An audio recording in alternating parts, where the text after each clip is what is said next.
Hello दोस्तों, मैं Sarla Yadav SY Hindi platform channel पर एक बार फिर से आप सभी का हार्दिक अभिनंदन करती हूं।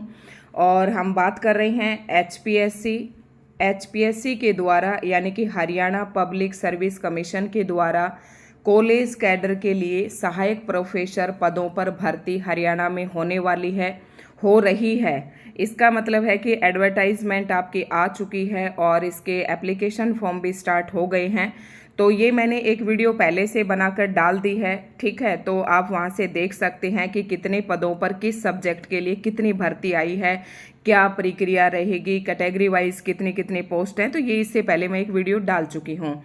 आज की इस वीडियो में हम केवल बात करेंगे कि परीक्षा की योजना क्या है और पैटर्न यह होगा। मतलब पैटर्न क्या रहने वाला है, परीक्षा की योजना क्या रहेगी, कितने स्टेप में जो है एचपीएससी इस भर्ती को कंप्लीट करेगी, कितने स्तर पर होने वाली है, और क्या अदर स्टेट वाले इस एप्लीकेशन फॉर्म को अप्लाई कर सकते हैं या नहीं कर सकते, ठीक है। तो इसमें बात सबसे पहले एक कर लेते हैं हम कि लगभग 6 साल के बाद होगी कॉलेज कैडर सहायक प्रोफेसर पदों पर भर्ती। तो इस बात से शायद सभी वाकिफ हैं, और ये मैंने अखबार में से लिया है कि किसी को ये ना लगे कि इस मैम ने गलत बता दिया होगा या सही बता दिया होगा। तो मैं आपको एक बात बताना चाहूँगी कि मैंने एचपीएससी पीजीटी हिंदी का पेपर दिया था और उसमें फाइनल सिलेक्शन जो है 0.25 से मेरा रह गया था।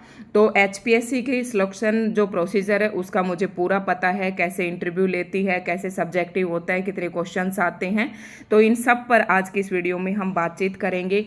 तो ये वीडियो सभी के लिए महत्वपूर्ण रहने वाली है, चाहे हरियाणा की हो चाहे अदर स्टेट की हो। तो परीक्षा की योजना मैं आपको यहाँ से पढ़कर बताऊँ या फिर मैं आपको ओरली बताऊँ, तो यहाँ से मैं एक बार आपको पढ़कर भी बता देती हूँ।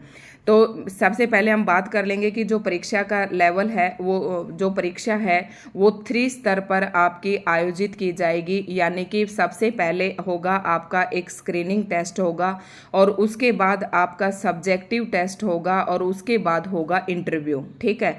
स्क्रीनिंग टेस्ट केवल क्वालिफाइंग होगा। कौन बच्चा स्क्रीनिंग टेस्ट में बैठ सकता है, यानी कि जितने भी एप्लीकेंट होंगे, जिसने एप्लीकेशन फॉर्म अप्लाई किया है, वो सभी स्क्रीनिंग टेस्ट में बैठेंगे।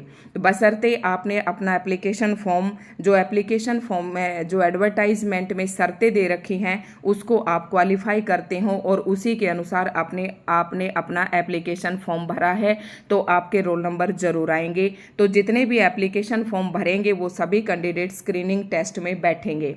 अब यहाँ पर मुख्य रूप से हम हिंदी विषय की बात करें तो हिंदी की जैसे टोटल सीट है 139 पोस्ट पर हिंदी की वैकेंसी निकली है, जिसमें से 67 जर्नल की हैं, और मैं बीसीबी में हूँ। इस विषय से अगर मैं बात करूँ, मुझे याद रहती है कि हिंदी की 7 है, ठीक है। तो स्क्रीनिंग टेस्ट होगा। सबसे पहले आप स्क्रीनिंग टेस्ट में क्या होगा कि कुल एमसीक्यूज की संख्या 100 रहेगी। परीक्षा की जो समय अवधि है वो 2 घंटे रहेगी।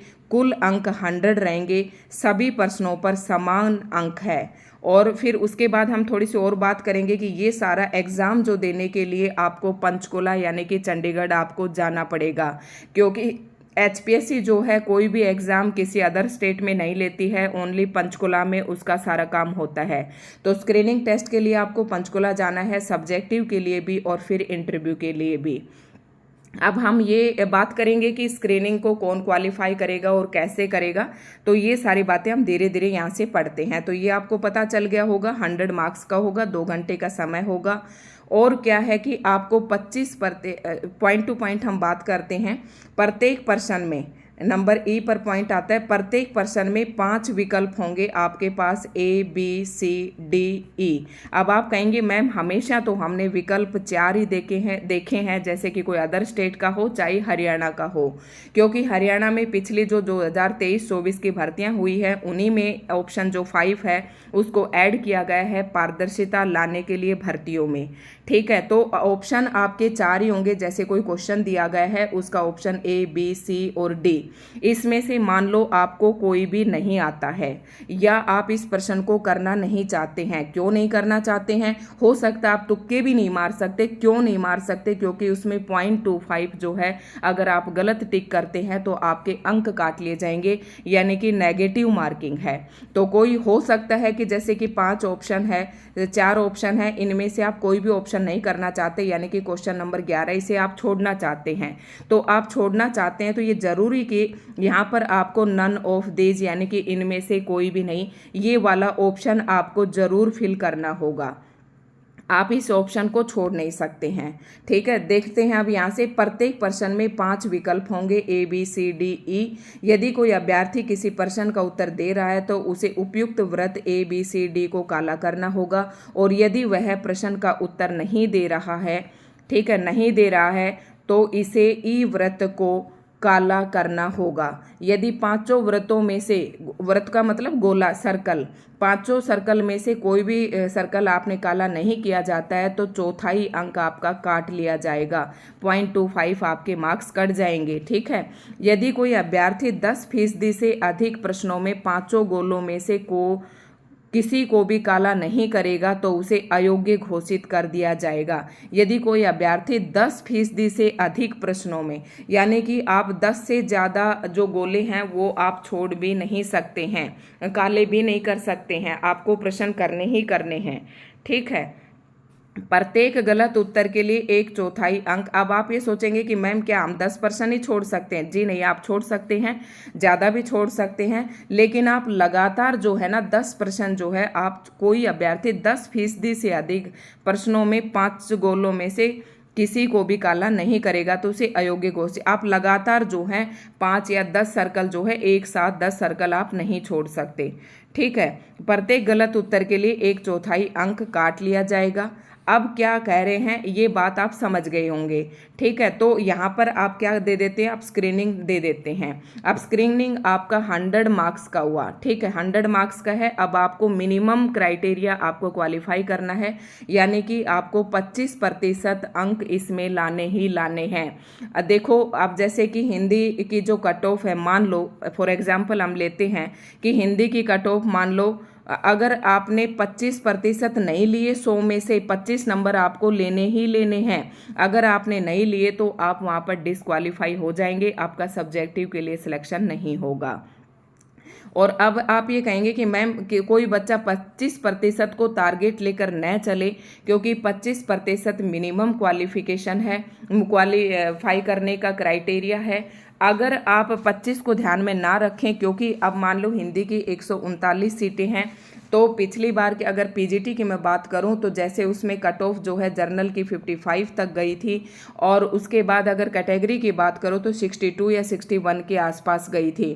तो यानी कि इतने प्रतिशत आपको अंक लेने ही लेने हैं, और उसमें वैकेंसी 106 थी। ठीक है, तो इतने पर गई थी, तो आपको मतलब ज़्यादा से ज़्यादा मार्क्स लेने की कोशिश करनी है। क्यों करनी है, उसके पीछे का रीज़न आप जानिए। क्योंकि अगला जो स्टेप है आपका सब्जेक्टिव पेपर का होगा, और सब्जेक्टिव पेपर में 4 गुना को बुलाया जाएगा अगली परीक्षा के लिए। अब बहुतों के मन में ये प्रश्न है, जैसे कि पीजीटी के अंदर इन्होंने क्या किया था कि एडवर्टाइजमेंट के अंदर साफ साफ लिख रखा था कि कैटेगरी का 4 गुना बुलाया जाएगा।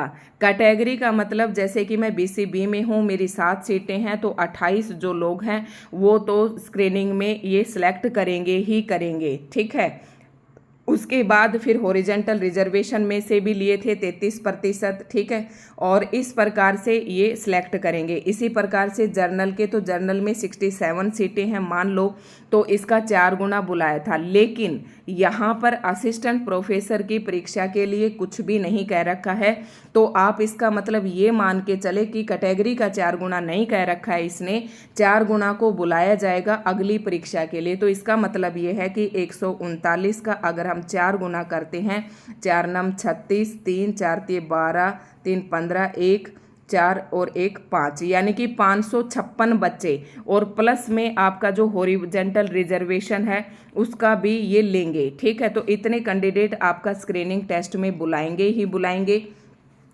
अब इसका मतलब ये हो रहा है कि इसका मतलब ये है कि यहाँ पर हमें ये बात क्लियर हो रही है कि जो रिजर्वेशन, देखो मैं दावा नहीं कर रही हूँ, ना ही कहीं एडवर्टाइज में लिखा हुआ है, तो मैं अपने पॉइंट ऑफ व्यू से बता रही हूँ कि जैसे कि 4 गुना को बुलाया जाएगा, तो मतलब ये है कि आपको जो रिजर्वेशन मिलेगा या जो है वो आरक्षण मिलेगा वो पहले ही परीक्षा में मिलेगा। ठीक है, पहली परीक्षा में आपको दिया जाएगा। जैसे कि पीजीटी में क्या हुआ था कि स्क्रीनिंग में नहीं दिया गया था, सबसे लास्ट में आरक्षण दिया गया था। तो यहाँ पर ये बात भी इससे क्लियर हो जाती है यहाँ से, क्योंकि इन्होंने सीधा लिखा है कि 4 गुना को बुलाया जाएगा, कि यानी कि अगर कोई बीसीबी का कैंडिडेट है और अगर वो रिजर्व कैटेगरी यानी कि आपके जर्नल जिसे हम आमतौर पर बोलते हैं उस कैटेगरी के बराबर मार्क्स ले रहा है, तो 20 कैटेगरी वाले बच्चे जर्नल के बराबर मार्क्स लेके उसमें जंप करके जा सकते हैं, और फिर रिजर्व कैटेगरी वालों की सीटें जो है रिजर्व रह जाएंगी, उनमें पीछे वाले कैंडिडेट का नंबर आ जाएगा। मेरे ख्याल से आप अच्छे से इससे समझ गए होंगे, क्योंकि बहुत से स्टूडेंट का कैंडिडेट का ये दावा रहता है, ये भ्रम रहता है, मतलब सस्पेंस रहता है कि कैसे क्या बुलाया जाएगा। अब थोड़ा सा और देख लेते हैं।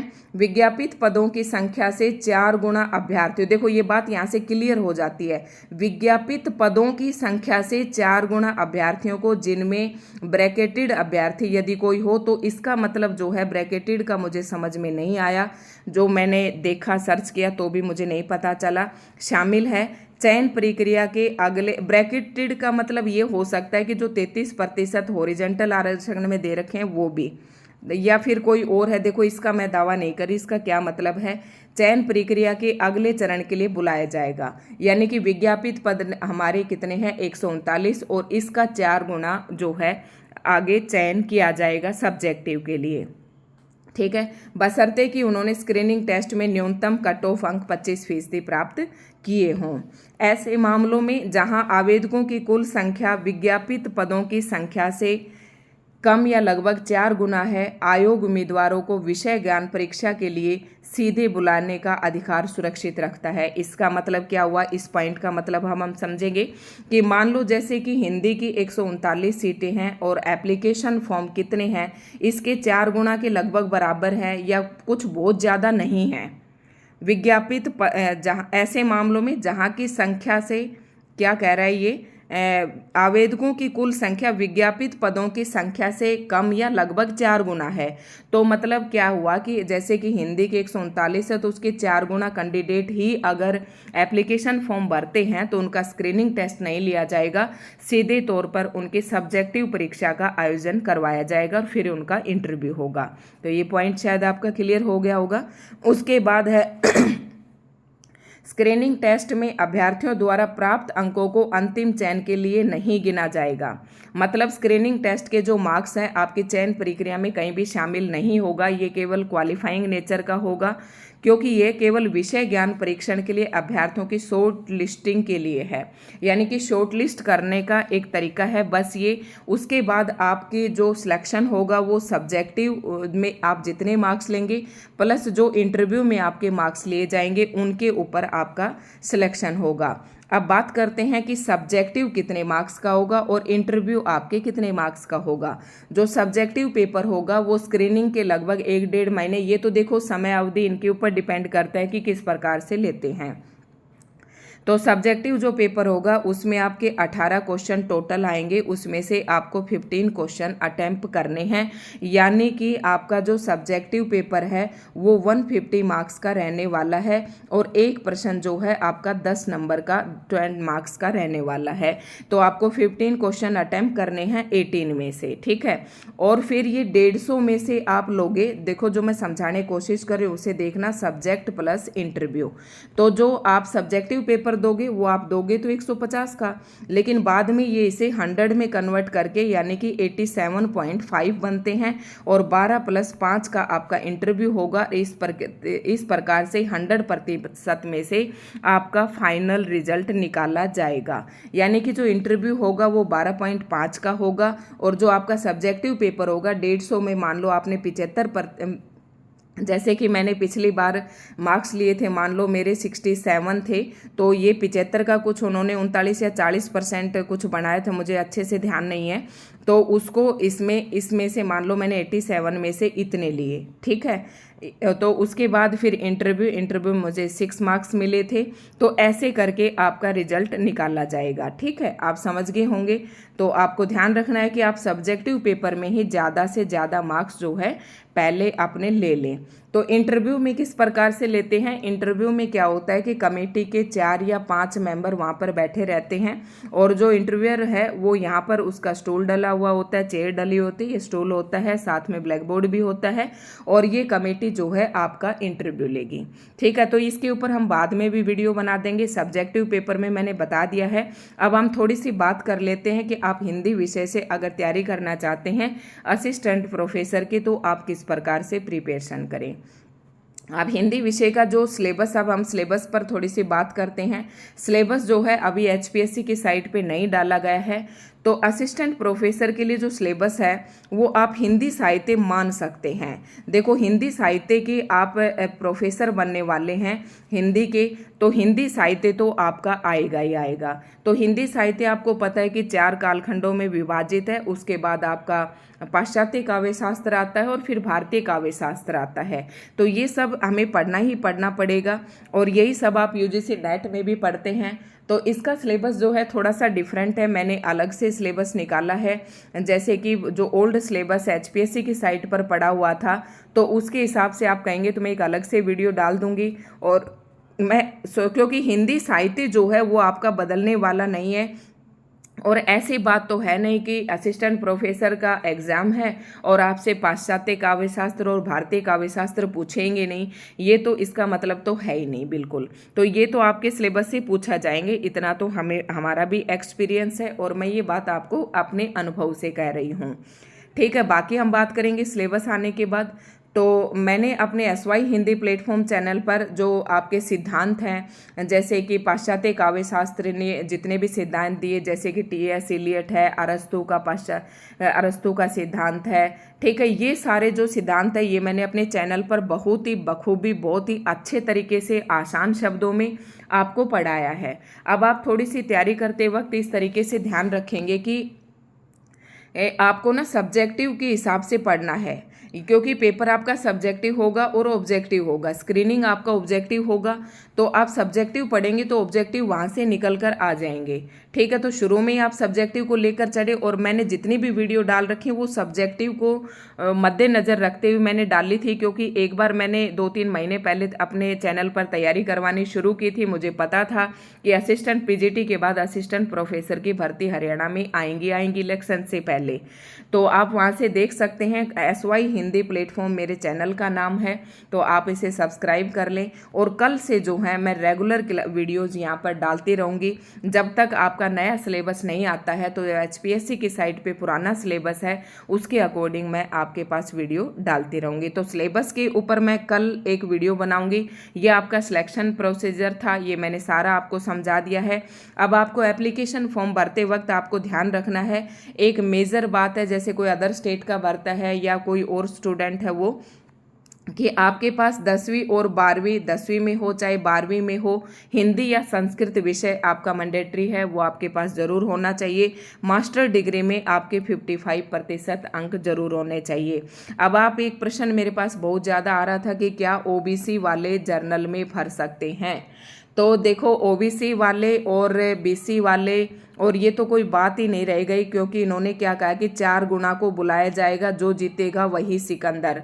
यानी कि जो अच्छी परीक्षा देगा, जो जंप करेगा कैटेगरी से जर्नल में, उनके बराबर मार्क्स लेगा, तो उसका सिलेक्शन पक्का होगा, चाहे वो ओबीसी में हो चाहे कैसे भी हो, ठीक है। तो और बाकी जो है अभी हमारे पास इस तरीके की इन्फॉर्मेशन और आ जाएगी। तो आप अपना एप्लीकेशन फॉर्म, वो आपकी मर्जी, आप कैटेगरी में भरे या किससे भरे, जैसे आपको सही लगता है आप उस कैटेगरी में अपना जो एप्लीकेशन फॉर्म भर सकते हैं। तो ये आज की वीडियो में था। अगर फिर भी कोई अपनी तरफ से मैंने कोशिश किया है कि पूरा समझाने का, और अगर फिर भी आपको लगता है कि कुछ रह गया हो, तो मेरा एसवाई हिंदी प्लेटफॉर्म नाम से टेलीग्राम चैनल भी है। सेम जो मेरे यूट्यूब चैनल का नाम है वही मेरे टेलीग्राम चैनल का नाम है। वहाँ पर भी ये पेज मैं डाल दूंगी, आप इसे बार बार पढ़िए, इस पैटर्न को समझिए।